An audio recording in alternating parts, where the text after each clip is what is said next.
Bienvenidos, los saludamos Marce Rojas y Mauricio Arroyave para presentarles un nuevo capítulo de Fiscalía para Todos. En esta media hora les contaremos las últimas noticias de las direcciones y unidades nacionales, regionales y todas las seccionales de la Fiscalía General de la Nación. Estos son nuestros titulares. La Fiscalía General de la Nación identificó y priorizó las 11 situaciones que más afectan a los bogotanos. Estrategia Nacional para enfrentar los delitos electorales de los próximos comicios fue lanzada en Magangué, Bolívar, por el Vicefiscal General de la Nación, Jorge Fernando Perdomo. El Fiscal General de la Nación, Eduardo Montealegre, se reúne en San Andrés con pescadores de la zona que buscan acceder a los subsidios del Gobierno Nacional y que por antecedentes judiciales no lo han logrado. Fiscalía incauta a las FARC 5.000 hectáreas en el departamento del Cauca en operación conjunta con las fuerzas militares. CTI, Cancillería y Policía Federal Mexicana rescatan a colombiana retenida y maltratada en Cancún, México. Fiscalía responde las inquietudes de nuestros televidentes y seguidores en redes sociales. En Cartagena, topógrafo e investigador es un ingenioso caricaturista. Este es el talento de nuestra gente. Con el fin de investigar de forma eficaz los crímenes que ocurren en la capital del país y para judicializar a los responsables con todo el peso de la ley, la Fiscalía General de la Nación priorizó los 11 delitos que más impactan a los ciudadanos. En el estudio, además, revela las zonas donde los criminales concentran su actividad delictiva. A continuación, el informe completo y la estrategia de la Fiscalía para contrarrestar el crimen en Bogotá. Solo en Bogotá, según datos de las empresas operadoras de telefonía móvil, fueron hurtados en el último año más de 263.000 celulares, una cifra que contrasta con el bajo índice de denuncias por este delito. En un trabajo sin precedentes liderado por la Fiscalía General de la Nación y con el apoyo de la Policía, la Alta Consejería para la Convivencia y la Seguridad Ciudadana y la Alcaldía de Bogotá, el hurto a celulares y otro tipo de conductas delictivas serán investigadas y judicializadas dentro del marco de la política de priorización de la Fiscalía. Un hurto de celular en Transmilenio no tiene una pena elevada, pero si nosotros imputamos el concierto para delinquir, porque sabemos que esto es una banda organizada, porque es una estructura delincuencial dedicada al hurto y la comercialización de estos objetos de los celulares, podemos imputar muchos otros delitos que de verdad permitan que el ciudadano del común, que el ciudadano que es víctima de esta conducta criminal en el Transmilenio encuentre una respuesta adecuada por parte de las autoridades. Según las investigaciones, en Bogotá existen 32 bandas dedicadas al hurto y comercialización de celulares hurtados, razón por la cual la Fiscalía habilitó 2 sitios para recepción de denuncias, ubicados en las estaciones de Transmilenio de más tráfico, el Portal Norte y el Portal de las Américas. Estas son bandas transnacionales, bandas que comercian en otros países de Sudamérica, especialmente en países fronterizos. Además del hurto de celulares, gracias a este plan de priorización, hoy la Fiscalía sabe dónde y cuáles son los delitos que se cometen con más frecuencia en la capital del país. El 68% corresponde a delitos contra el patrimonio económico, el 22% a delitos contra la vida e integridad, el 13.5% a delitos contra la familia, el 13.47% delitos contra la fe pública y el 4.52% delitos contra la administración pública. Estas son las situaciones que más afectan a los ciudadanos: estafa con automotores, microtráfico, explotación sexual y trata de personas, tráfico de inmigrantes, hurto electrónico a usuarios del sistema financiero, hurto a residencias, paseo millonario, falsedad de licencias de conducción, contratación pública e invasión y urbanizaciones ilegales. El hecho de que hayamos seleccionado 11 situaciones no significa en absoluto que vamos a dejar de investigar el resto de delitos u otros delitos que no hagan parte de la política de priorización, sino que vamos a investigar esas 11 situaciones con una estrategia nueva, que es la estrategia de investigación en contexto. Según cifras del Vicefiscal General de la Nación, en Bogotá existen alrededor de 245.000 investigaciones activas que ya están siendo investigadas por 500 fiscales a cargo. Este plan de acción puesto en marcha desde enero de este año pretende contrarrestar estas conductas delictivas que atentan contra la seguridad de los bogotanos. Desde el búnker de la Fiscalía General de la Nación, Carolina Rivera, Fiscalía para Todos. El vicefiscal general de la Nación, Jorge Fernando Perdomo Torres, lanzó en Magangué, Bolívar, una estrategia nacional para afrontar posibles delitos electorales que se puedan presentar en las votaciones de marzo, así como las elecciones presidenciales de mayo y junio en este año, en caso de llegar a una segunda vuelta electoral. El proyecto de la Fiscalía General de la Nación, presentado en Magangué, Bolívar, por el vicefiscal general Jorge Fernando Perdomo, consiste en anticiparse a lo que se conoce como delitos electorales, trasteo de votos y votantes, suplantaciones y compra de votos, entre otros. Para ello se contará con por lo menos 104 fiscales en todo el país que el 9 de marzo recogerán toda la información de los delitos electorales para que en cada departamento 2 de ellos se encarguen de adelantar las investigaciones respectivas. Nosotros en las 10 primeras regiones donde sabemos que hay riesgo electoral hemos destacado 2 fiscales, pero en algunas otras regiones solo lo haremos con 1, que queremos que sean además quienes dirijan las investigaciones en este proceso electoral. A manera de ejemplo, el vicefiscal presentó un análisis previo realizado por la Fiscalía con el apoyo de la Misión de Observación Electoral MOE en el departamento de Bolívar, que puso de presente inusitadas inscripciones de votantes en determinados municipios. Tenemos que prender las alarmas sobre qué pasa con Zambrano, con estos 5 municipios y qué pasa en Cantagallo. ¿Por qué se da esos 550% más de cédulas y por qué se da un 40% menos de cédulas inscritas en estos municipios? Y aunque esos datos muestran que algo está sucediendo previo a las elecciones de Congreso y presidenciales, también serán importantes durante la jornada electoral de alcaldes el próximo año. Ustedes me dirán, pero bueno, esto no tiene mucha importancia porque como ahora vamos a tener elecciones nacionales, y pues las elecciones nacionales son de circunscripción nacional, lo de la inscripción de cédulas no tendría ningún sentido. Error, por 2 motivos. 1, esto significa que ya va a haber inscripciones para las locales que se presentarán en año entrante. Pero además de eso, todos sabemos que estos temas al final funcionan como un registro que yo, cuando me comprometo a poner tantos votos en determinado lugar, el día de las votaciones, con el certificado de votación, puedo ir a comprar. Durante su visita a Magangué, el vicefiscal Jorge Fernando Perdomo aprovechó para solicitar a los fiscales del municipio resultados frente a las investigaciones de alto impacto para hacerles seguimiento. Durante una visita programada a la isla de San Andrés, el fiscal general de la Nación se reunió con pescadores de la región para establecer por qué aquellos que tienen investigaciones precluidas o sentencias absolutorias no pueden acceder a los subsidios que ofrece el gobierno nacional. Entonces, de pronto también ellos pueden hacer la interpretación de que cuando se habla de judicializados tendrían que interpretarlo conforme a lo que establece la Constitución, que es sentencia penal ejecutoriada. Entonces yo creo que sí hay como un piso constitucional pues para que puedan modificar esa interpretación. Es por eso que la Fiscalía revisará hasta qué punto un antecedente puede ser restrictivo para recibir el subsidio económico asignado a los pescadores.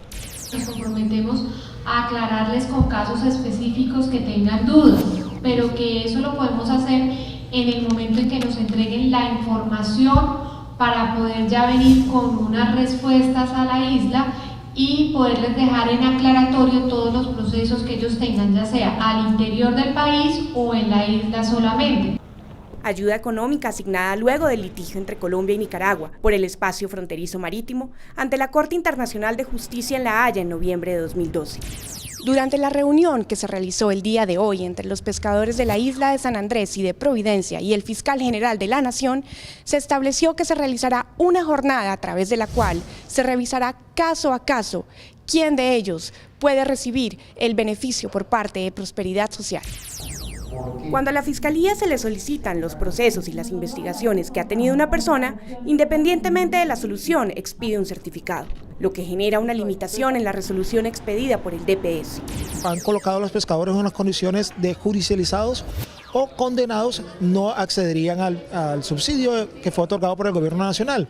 Frente a esto tenemos más de 150 pescadores que desafortunadamente en ambas islas no han podido acceder a ese subsidio y que se encuentran gozando plena libertad y han tenido muchas dificultades e impedimentos desde el DPS con esa condición. La Fiscalía General también se comprometió a realizar una jornada de resolución de dudas para revisar la situación jurídica de cada uno de los pescadores en el primer trimestre del 2014. La Fiscalía les incautó a las FARC casi 5.000 hectáreas de terrenos en el departamento de Caquetá durante una operación de extinción de dominio que se realizó de forma conjunta con las fuerzas militares. Luego de más de 4 años de investigación, el cuerpo técnico de la Fiscalía, acompañado por las fuerzas militares, ocupó los predios que durante muchos años los jefes guerrilleros de las FARC, como alias El Mono Jojo y Manuel Marulanda Vélez, empleaban como lugar de descanso en la conocida zona de distensión. Estos predios fueron comprados por la guerrilla a precios irrisorios con dinero del narcotráfico, luego de obligar a sus dueños originales a venderles. Incautamos 17 predios consistentes en 4.500 hectáreas por un valor aproximado de 20.000 millones de pesos, las cuales como bienes representativos incautamos la casa y la vivienda donde se hospedaban momentáneamente en la zona de distensión los comandantes de la FARC, Tiro Fijo, Monojoy, Raúl Reyes y Alfonso Cano. La investigación total está concentrada en 61 fincas que tienen una extensión de 132.000 hectáreas entre los municipios de La Macarena, en el departamento de Meta, y San Vicente del Caguán, en Caquetá. La información surgió de los computadores incautados por las fuerzas militares en diversas operaciones contra los jefes guerrilleros. Bueno, la Fiscalía General de la Nación en este momento lleva una investigación en contra de 132.000 hectáreas pertenecientes a las FARC. Hemos identificado que estos predios fueron obtenidos con dineros ilícitos del narcotráfico y también del terrorismo. Así, se cumple la primera etapa de este proceso con el cual se pretende recobrar los terrenos que la delincuencia ha obtenido. Labores investigativas adelantadas en conjunto con el CTI de Calarcá, Quindío, la Cancillería y la Policía Federal Mexicana permitieron el rescate de Marta Lucía Bermúdez Gómez, una colombiana que fue retenida y maltratada en Cancún, México, por su esposo, al que conoció por internet. Su familia la esperó y recibió en el aeropuerto de Pereira, en donde fue entregada a la Fiscalía. Desde muy temprano, los familiares y amigos de Marta se apostaron a las afueras del terminal aéreo de Pereira a la espera del arribo del vuelo que la traería de regreso a tierras colombianas. Desde hace mucho la estamos esperando acá. Anhelamos estar con ella ya muy pronto, ya abrazarla, decirle que la queremos mucho. La mamá de Marta Lucía era una de las más ansiosas. En medio de la espera, relató cómo reportó a su hija desaparecida ante el CTI de la Fiscalía en la ciudad de Calarcá. Yo por mi propio medio, yo fui a la Fiscalía y puse el denuncio, luego me mandaron pan de ellos y me atendieron de una vez la denuncia y estoy muy agradecido con ellos.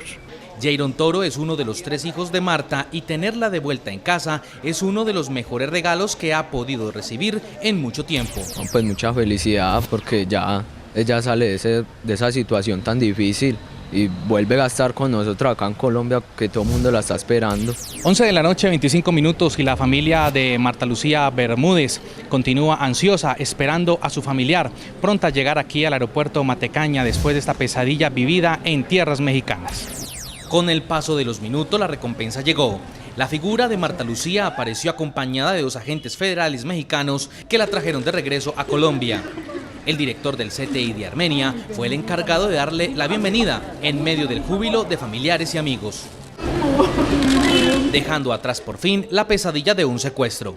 Es algo que no se lo deseo a nadie, porque pues nadie debe privarlo a uno de su libertad y mucho menos de su familia, y más cuando uno pues está en busca de la felicidad, ¿verdad?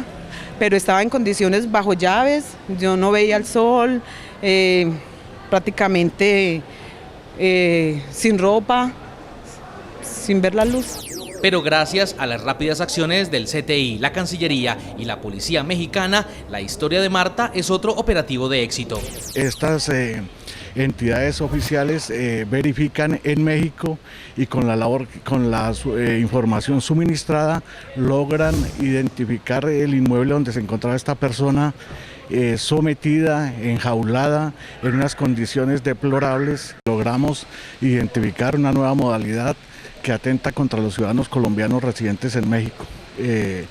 Esta modalidad consiste en, a través de las redes sociales, conquistar mujeres latinoamericanas, especialmente colombianas, de bajos recursos, las enamoran, les brindan recursos económicos para que se trasladen a la Ciudad de México. Una vez allí, compran seguros y existe la gran posibilidad de que estas personas sean posteriormente asesinadas para cobrar el seguro.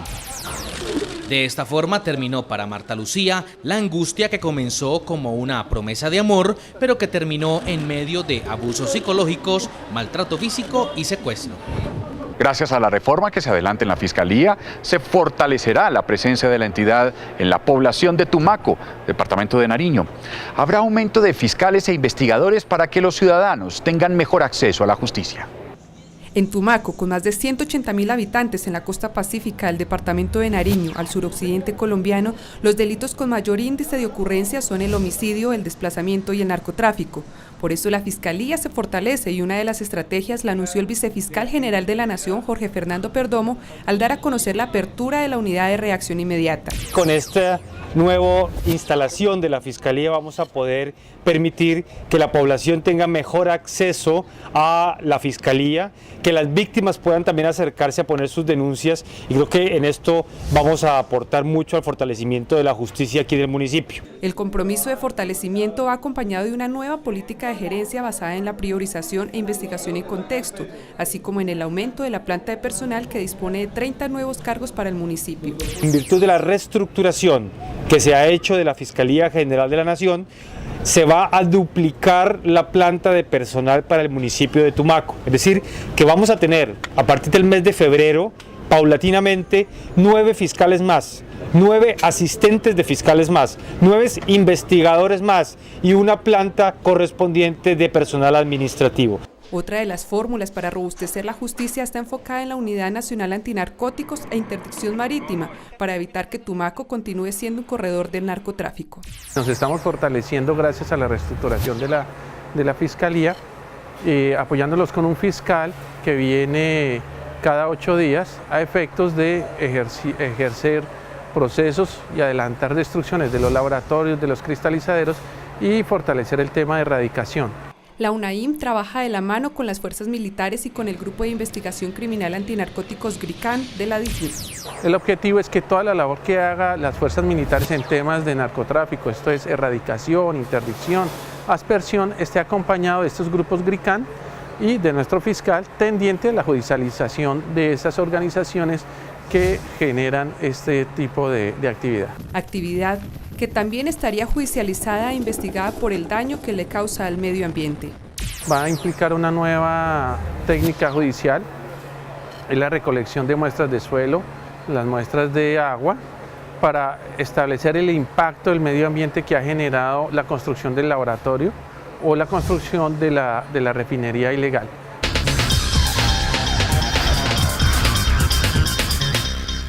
Y llegamos a nuestra nueva sección, La Fiscalía Responde, en la cual nuestra experta digital, Carol Bonilla, nos informará sobre las redes sociales de la Fiscalía. Hola Mauricio y Marcio, les cuento que esta semana la cuenta oficial de Twitter de la entidad superó los 210.000 seguidores. Agradecemos a todas las personas que nos siguen a través de nuestras redes sociales. A continuación les presentaremos la pregunta digital de esta semana. María Paulina, @poliperson, nos pregunta: ¿dónde puedo encontrar el decreto que reglamenta la creación de la nueva institución universitaria de la Fiscalía? María Paulina, te contamos que toda la información relacionada con los decretos de reforma a la Fiscalía General de la Nación están disponibles en www.fiscalía.gov.co. Asimismo, el decreto 016 de 2014 define la estructura orgánica de la entidad y que reglamenta la creación del nuevo ente universitario. Ahora vamos con la pregunta de nuestro televidente.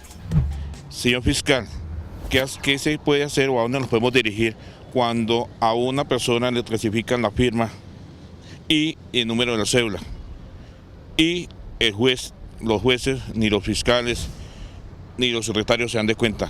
¿Qué podemos hacer y a dónde tenemos que acudir? José, buenas noches y gracias por su pregunta. Si le entiendo bien, el problema es que hay una falsificación en documento público. Este es un delito que es de una mediana gravedad y que por lo tanto tiene que ser denunciado. Lo primero que se le recomendaría es colocar la denuncia ante cualquier autoridad competente, entiéndase la Policía Nacional o directamente a la Fiscalía General de la Nación, para que un fiscal de conocimiento realice los actos urgentes y tome las medidas necesarias. Si el punto es que usted ya colocó la denuncia y considera que el proceso no se está realizando con la agilidad debida, usted puede dirigirle una carta al coordinador de la unidad en dónde está su proceso. Usted puede dirigirse al fiscal que tiene su proceso, preguntarle quién es el jefe de esa unidad y dirigirle una carta para que él evalúe de qué forma se está realizando ese proceso. Los invitamos a enviarnos sus preguntas e inquietudes a nuestras redes sociales, en Twitter, @FiscalíaCol, y en nuestra página de Facebook, Fiscalía General de la Nación Colombia. También los invitamos a visitar nuestra página web www.fiscalía.gov.co.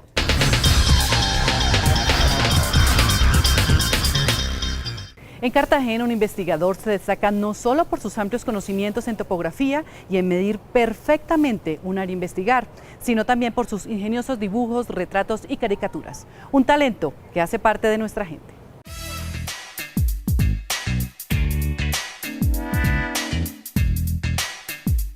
Desde los funcionarios que han pasado por el puesto de Fiscal General de la Nación hasta sus compañeros de trabajo, son los rostros que ha plasmado Miguel Moreno Contreras. Un hombre quien combina su trabajo de investigador criminalístico en el grupo AIT, Arquitectura, Ingeniería y Topografía, del Cuerpo Técnico de Investigación de la Fiscalía Seccional Cartagena, con dibujar retratos y las caricaturas más pintorescas que se le puedan ocurrir.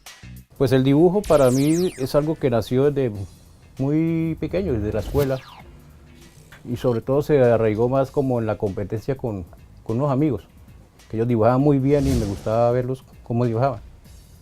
Entonces yo dije, pues si ellos dibujan, ¿yo por qué no? Y me gustó y de ahí para acá empecé a hacer dibujos, pintarlos.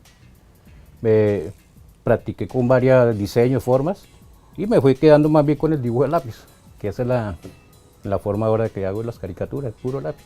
Como un incentivo de los mismos compañeros, en que me decían que cada profesor que teníamos en la Universidad del Tolima, cuando en cada clase, pues cada uno tiene su apodo o algo así. Entonces yo les dibujaba la caricatura, el rostro de la persona, y según como le tuvieran el apodo, pues así le hacía el cuerpecito. Y eso lo pasábamos a cada uno, eso era un mar de risas, y el profesor me pedía que lo firmara y se lo llevaba a él, no le ponía misterio de nada. La profesión, sus intereses, su forma de ser y de actuar influyen además de las características físicas a la hora de hacer un dibujo o caricatura de alguien. Las caricaturas que hago yo, más que todo son rostros bien, el diseño, el rostro como es. No es algo chistoso, sino que el rostro como es. Lo único que se diferencia es el cuerpito, que el cuerpito es diminuto, se basa más que todo en el rol que cumple. Si es profesor, si es deportista, si es alguna actividad que cumpla, así mismo le hago el cuerpito. Son 21 años los que ha entregado a la institución este hombre, quien ya perdió la cuenta de cuántos lápices y cuántas hojas han sido testigo fiel de sus curvas y sombras. Un arte que lo libera de la rutina laboral y de la cotidianidad. Uno busca como por ahí unos 10 minutos de relajo, porque uno viene, por ejemplo, del terreno, de la calle, a solearse, de trabajar. Entonces uno trata de despejarse un poco. Y lo primero que hago es que voy a dibujar algo. Entonces algún compañero me dice, mire, tengo que el retrato de mi hijo, o el retrato de mi novia, o el retrato de mi esposa. Necesito que me haga una caricatura para regalársela a ella. Entonces venga, yo le hago un chico. Eso me ayuda a mí a cambiar de ambiente, de esa soleada, de ese ambiente en que venía, y me relajo, hago el dibujito, lo trato de dejar lo mejor que pueda para que se sientan bien y así les sirva a ellos como regalo a su ser querido. Compañeros, amigos y familia alientan día a día este hobby que Miguel combina con su trabajo como investigador en la Fiscalía General de la Nación. Hemos llegado al final de un nuevo programa de Fiscalía para Todos. Le recordamos a nuestros televidentes que la Fiscalía ha dispuesto de la línea nacional 018-916-111 o en Bogotá el 414-9137 para recibir las denuncias penales. Nos despedimos, pero antes invitamos a quienes nos siguen a través de la señal institucional a que nos acompañen el próximo lunes a las 7 de la noche cuando les presentaremos un nuevo capítulo del programa institucional Fiscalía para Todos. Hasta entonces.